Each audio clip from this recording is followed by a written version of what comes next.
नमस्कार दोस्तों। आज मैं आपको क्वांटम फिजिक्स के एक टॉपिक फोकर प्लैंक इक्वेशंस के बारे में बताने जा रहा हूं कि फोकर प्लैंक इक्वेशन क्या है व इसका डेरिवेशन क्या है। तो फोकर प्लैंक इक्वेशन क्या है, पहले इसको जान लेते हैं, उसके बाद में हम जानेंगे इसका डेरिवेशन है क्या। तो वाहक और प्रसार अवधि दोनों के साथ एक आयामी समाधान है जो फोकर प्लैंक इक्वेशंस के नाम से जाना जाता है। इस मामले में प्रारंभिक स्थिति शून्य वेग से, जो वेग है हमारा शून्य, तो शून्य वेग से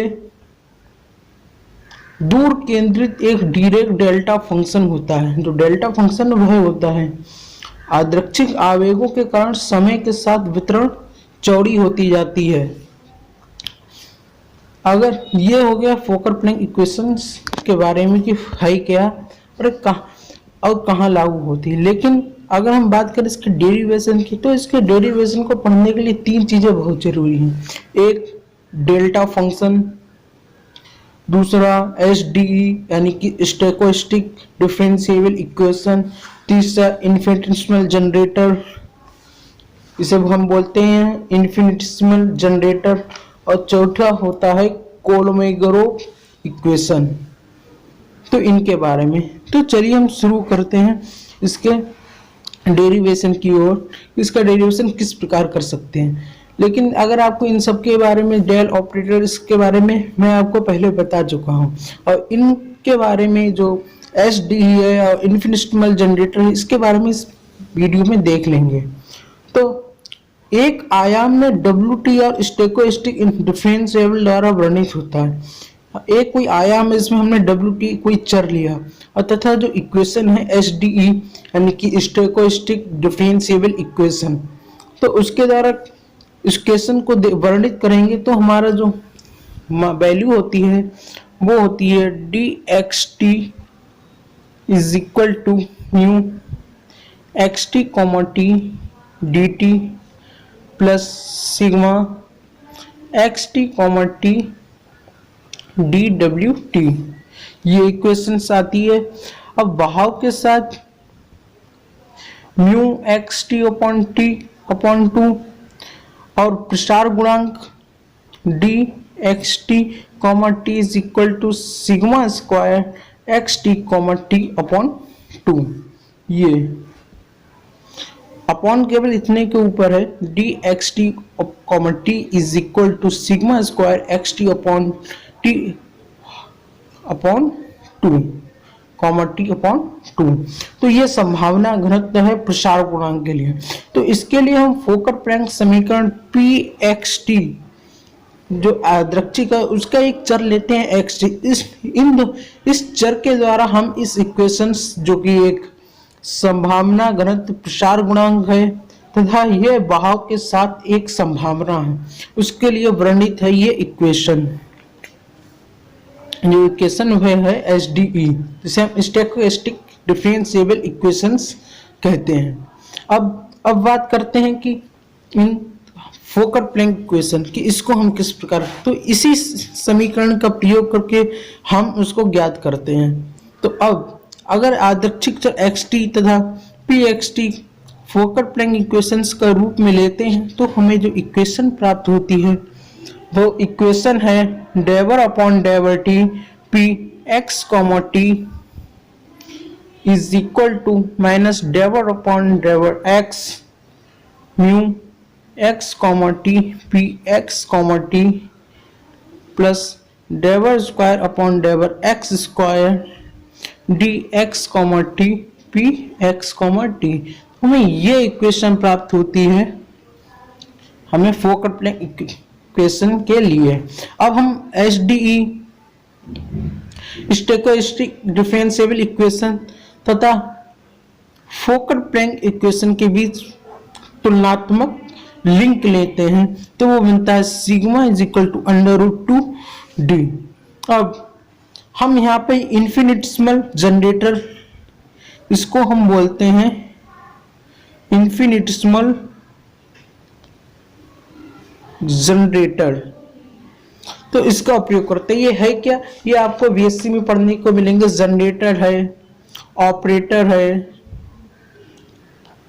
ये सब आपको, और फंक्शन है तो ये सब आपको फिजिक्स में पढ़ने को नहीं, जिसमें आपने फंक्शंस पढ़ लिए होंगे शायद, लेकिन ऑपरेटर आपने नहीं पढ़े होंगे। जो इन्फॉर्मेशन जनरेटर और जो ऑपरेटर हैं वो बताए गए हैं, इनका उपयोग हम क्वांटम फिजिक्स में बहुत उच्च रूप से करते हैं। डेल ऑपरेटर एक ऑपरेटर, इसको हमें अपनी वीडियो में बता चुका हूं। और आज हम जनरेटर की बात करेंगे, जिसमें इन्फिनिटेसिमल जनरेटर के बारे में इसका प्रयोग देखें। तो जो हमारे एसटी और एफटी में जो लिंक आया है sigma is equal to √2d, तथा हमें जो इक्वेशन प्राप्त हुई थी del upon del t p x comma t is equal to minus del upon del x nu x t p x comma t plus del square upon del x square p x comma t plus p x comma t, ये हमें equation प्राप्त हुई थी। अब हम आगे देखते हैं कि अगर हम इसमें इन्फिनिटेसिमल जनरेटर का उपयोग करते हैं तो इसके आगे क्या बनता है। तो हम इस इक्वेशन में हम इस जनरेटर का उपयोग करेंगे तो हम देखते हैं कि इसका क्या प्रभाव पड़ता है। तो अब हम देखते हैं infinitesimal generator p x t is equal to limit delta t tends to 0 upon delta t e p x under square t plus delta t, where x under square t is equal to x minus p x. ये equation संक्रमण संभावना p t comma t x x dash से जाने की संभावना हमें t dash comma x dash प्राप्त होती है, जहां सेवा के लिए हम टी व एक्स प्रस्तुत करते हैं। उम्मीद के रूप में हम यहाँ लिख सकते हैं कि ई p x under square t plus delta t x under square t is equal to x is equal to integral p y p t plus p under square t plus delta t comma t y such that x d y, इसको हम यहाँ लिख सकते हैं। अब हम इसकी परिभाषा बदल देते हैं तथा यहाँ हम इन्फिनिटेसिमल जनरेटर से मल्टीप्लाई कर देते हैं तथा P t comma t dash x dash को एकीकृत कर dx की सीमा ले लेते हैं। तो जब हम यहाँ पे सीमा लिमिट लेते हैं तो हमारा यहाँ पे जो इक्वेशंस है वो इस रूप में आ जाती है। Integral p y integral p under square t plus delta t comma t y x p under square t comma t dash x dash d x d y minus integral p x p t comma t dash x dash d x. तो हमें यहाँ पे ये equations प्राप्त होती है,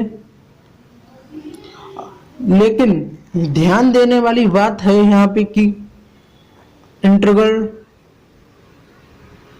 P under square t plus delta t comma t y such x p under square t comma t dash x dash d x is equal to p under square t plus delta t comma t dash y slash x dash.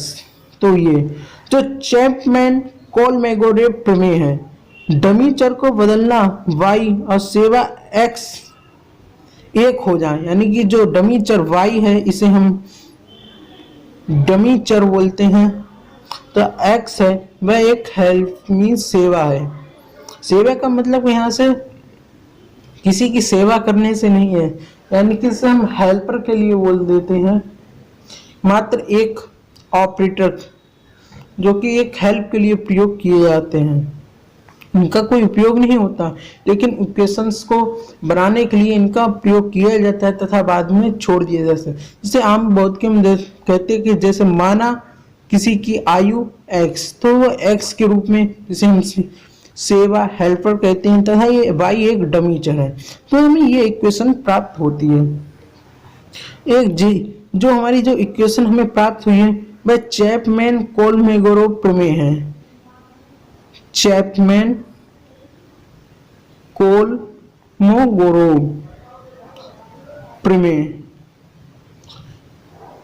ये एक Chapman कोलमोगोरोव प्रमेय है। अब हम dummy चर व x का प्रयोग करें तो integral p x limit delta t tends to 0 1 upon delta t p underscore t plus delta t comma t dash x slash x dash minus p underscore t comma t dash x slash x dash dx, जो एक समय व्युत्पन्न है यानी कि time duration. अंत में हमें क्या प्राप्त होता है, integral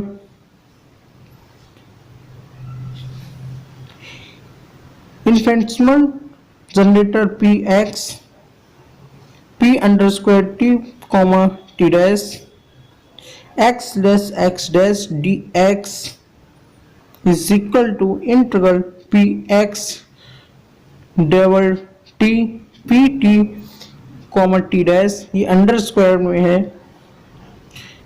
bracket x slash x dash dx।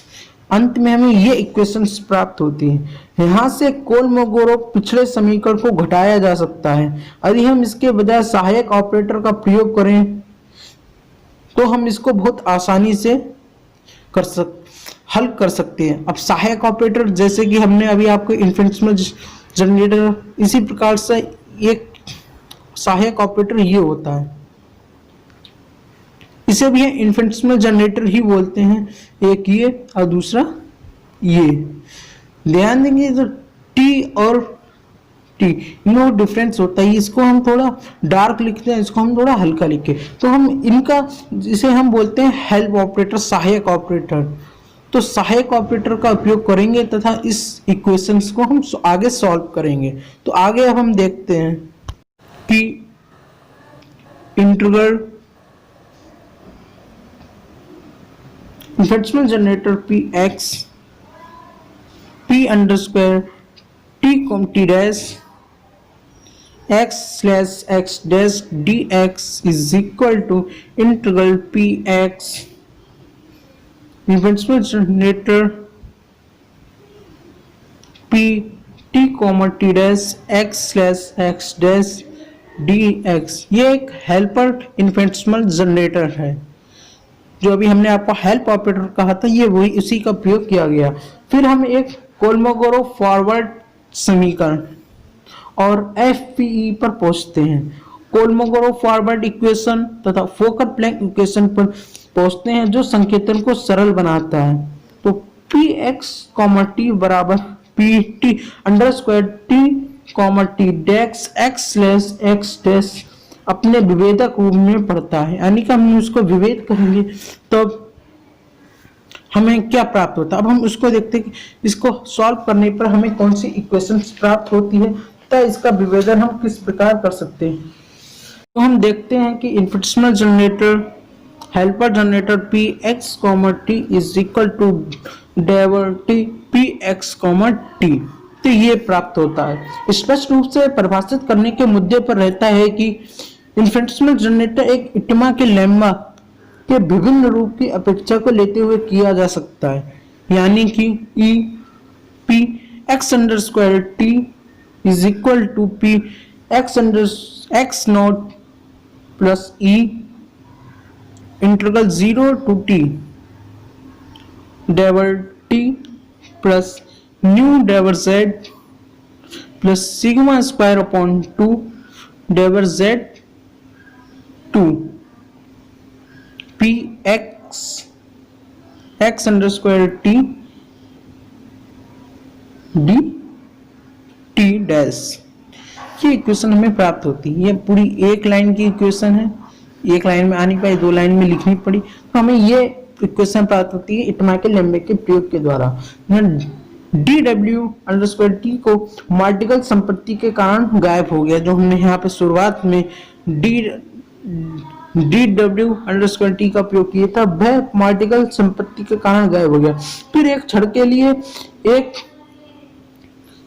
ITO समीकरण के अधीन का उपयोग करते हैं। Investment helper generator is equal to minus del x nu plus half del 2x sigma square. तो हम इस FB फोकर प्लैंक इक्वेशन में हम इसको लाते हैं, तो हमें क्या प्राप्त होता है? तो हमें प्राप्त होता है del t p x common t is equal to minus del x nu x common t p x common t plus del x square sigma x common t square upon 2 p x comma t. तो हमें ये equation प्राप्त होती है। लेकिन जबकि फोकर Planck equation का उपयोग उन समस्याओं के साथ करते हैं जहां प्रारंभिक वितरण को जाना जाता है, यदि समस्या को पिछली बार वितरण को जानना है तो फेनमैन केसी फार्मूला यानी कि फेनमैन केसी फार्मूला का उपयोग किया जा सकता है, जो कि कोलमोगोरस बैकवर्ड समीकरण का परिणाम है। लिटोसेस में उपयुक्त स्टोकेस्टिक प्रक्रिया को स्टेनोविच सम्मेलन में स्टेटनोविच HDE के रूप में फिर से लिखा जा सकता है। HDE हम आपको पहले बता चुके थे इक्वेशन शुरुआत में, तो हम उसके रूप में लिख सकते हैं। तो हमने यहाँ पर HDE इक्वेशंस का स्टेनोविच सम्मेलन में स्टेनोविच HDE तथा स्टोकेस्टिक प्रक्रिया तथा फेनमैन केसी फार्मूला कोलमोगोरस बैकवर्ड समीकरण के रूप में करते हैं। तो हमें कौन सी इक्वेशन प्राप्त होती है, अब हम उसको देखते हैं। यहाँ पे ये इक्वेशन प्राप्त होती है dx under square t is equal to mu x under square t comma t minus half del upon del x under square t d x under square t comma t dt plus under root 2 d x under square t comma t dwt। ये multiply में है इसके, तो ये equation हमें प्राप्त होती। यदि शोर राज्य निर्भर है तो प्रसार प्रवणता प्रभावों के कारण इसमें एक जोड़ा शोर प्रेरित प्रभाव शब्द शामिल है। यह सम्मेलन भौतिकी अनुप्रयोगों में अधिक बार उपयोग किया जाता है। वास्तव में यह सर्वविदित है कि स्टेनोविच HDE का कोई भी समाधान ईटो HDE का समाधान होता है। स्थिर प्रसार के कारण शून्य बहाव समीकरण को शास्त्रीय ब्राउनियन गति के एक मॉडल के रूप में जाना सकता है। ब्राउनियन गति के बारे में आप जानते होंगे, इसके बारे में सर अल्बर्ट आइंस्टाइन ने भी बताया था, तथा ब्राउनियन गति को आपने इंटरमीडिएट में पढ़ा होगा। तो इस इक्वेशंस को हम देखते हैं। Del upon del t p x comma t is equal to DE del square upon del x square p x common t या स्मॉल एक्स कॉमन टी। यदि निर्धारित सीमाओं की शर्त जोड़ी जाती है तो इस मॉडल में समाधानों का असतत स्पेक्ट्रम होता है। तो वह शर्त क्या है? तो 0 is less than is equal to x is less than equal to l. हम इस निर्धारित सीमा की शर्त तोड़ें तो इस मॉडल के समाधान का असतत स्पेक्ट्रम प्राप्त होता है, तथा इसके द्वारा हम कई और शर्त का उपयोग करते हैं। P 0, t is equal to P L, t is equal to 0 और P x, 0 is equal to P naught x। यह दिखाया गया है कि इस मामले में समाधानों का एक विश्लेषणात्मक स्पेक्ट्रम समन्वय वेग चरण की मात्रा के लिए एक स्थानिक अनिश्चितता संबंध को प्राप्त करने की अनुमति देता है। यानी del x del u is greater than is equal to d naught. यहाँ डी नॉट एक संबंधित प्रसार स्पेक्ट्रम का न्यूनतम मूल्य है, जब डीजे जबकि डेल्टा एक्स तथा डेल्टा यू समन्वय वेग परिभाषा की अनिश्चितता का प्रतिनिधित्व करता है। तो डेल्टा एक्स डेल्टा यू है वह समन्वय वेग परिभाषा की अनिश्चितता को प्रतिशोधित करता है या प्रतिनिधित्व करता है। उच्च आयाम, यदि हम मान लें कि उस टाइम जो आयाम है वो हमारा बहुत उच्च है, तो उच्च आयाम पर यदि हमें इक्वेशन प्राप्त होती है d x under square t is equal to nu x under square t comma t d t plus sigma x t comma t d डब्ल्यू टी। ये इक्वेशन प्राप्त होती है जहां पे एक्स टी तथा nu x t comma t है। N आयामी यादृच्छिक वेक्टर मीन्स सदिश, nu x t comma t व डब्ल्यू टू डी एक एम डायमेंशनल स्टैंडर्ड वीनर प्रक्रिया है। एन डायमेंशनल स्टैंडर्ड वीनर प्रक्रिया प्रायिकता घनत्व p comma x p x comma t के लिए x t Fokker Planck equation को संतुष्ट करता है। तो उस परिस्थिति में हमें कौन सी इक्वेशन प्राप्त होती है, तो वहां अब हम देखते हैं। ये इक्वेशन प्राप्त होती है कि del p x comma t upon del t is equal to sigma n i is equal to 1 del upon del x i nu i x comma t p x comma t plus sigma n i is equal to 1 और sigma n j is equal to 1। यहाँ double sigma प्रयोग है, del square upon del x i del x j d i j x comma t p x comma t. हमें ये equation प्राप्त होती है। अब हम आगे देखते हैं कि बहाव वेक्टर के साथ जो न्यू की वैल्यू है वह न्यू 1 से लेके न्यू एन यानी इन्फिनाइट और प्रसार दर्श को लिए d is equal to half sigma sigma power 2 means sigma sigma power t यानी कि d i j x comma t is equal to half sigma m k is equal to 1 sigma i k x comma t sigma i j k x comma T. यदि इसके बजाय एक ईटो H D एक स्टेनोविच H D माना जाता है तो हमें इक्वेशन प्राप्त होती है d x t is equal to nu x under square t comma t d t plus sigma x under square t comma t 0 d under square t 0 में ओ। तो फोकर प्लैंक समीकरण यानी कि हम इस समीकरण का तथा अपनी इस समीकरण का एच डी इक्वेशंस का उन तथा स्टेनोविच इक्वेशन जो हमने अभी इक्वेशंस सिद्ध की थी उन सभी इक्वेशंस की वैल्यू हम रखते हैं तो हमें फोकर प्लैंक इक्वेशन प्राप्त हो जाती है। तो क्या है फोकर प्लैंक, वो अब देखें कि फोकर प्लैंक इक्वेशन क्या है। तो फोकर प्लैंक इक्वेशन हमें यहाँ पे प्राप्त होती है del p x comma t upon del t is equal to sigma n i is equal to 1 del upon del x i nu i x comma t p x comma t plus half sigma m n i is equal to k is equal to 1 i is equal to 1 del upon del x i sigma i k x comma t sigma n j is equal to 1 del upon del x जे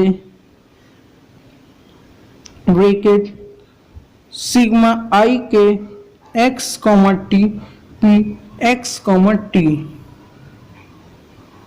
ये equation हमें प्राप्त होती है। इसी equation को हम फोकर Planck equation के नाम से जानते हैं। यही इक्वेशन हमारी फोकर प्लैंक इक्वेशन है।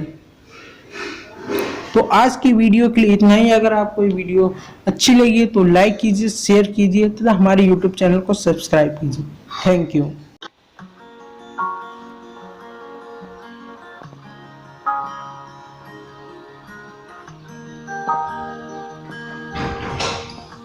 For watching, we have given you a small look into this subject. We might have missed something. We might have gotten something. Only if you like this video. Please subscribe to see more episodes.